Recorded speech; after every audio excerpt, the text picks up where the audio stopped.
Well, I wish them luck. Opo.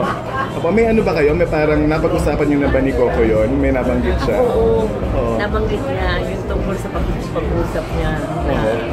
Una, tinanong niya sa akin kung ano kaya kung pwede niyang gawin ng panday. Sabi ko, ang may karapatan na magbigay ng go signal ay ang writer. Opo. At ang may katha nito ay si Carl Del Caparaz. Opo.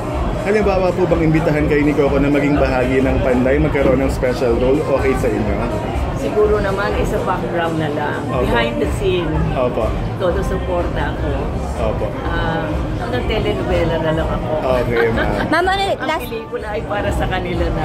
ma'am, last po, ano siguro pong ano nyo, pakiramdam na hanggang ngayon talagang yung mga pelikula po ni FPJ and kahit yung mga, at talagang sinusuportahan pa rin po mga remake or kahit yung mga replay po sa Cinema One. Natutuwa ako at nagpapasalamat na naisipan nilang gawin na telenovela ang probinsyano.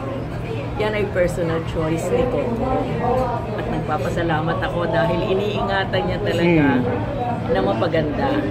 At marahil nakatanaw si FPJ at tuwang-tuwa din sa paghihirap na ginagawa ni Coco para maging maganda ang serye.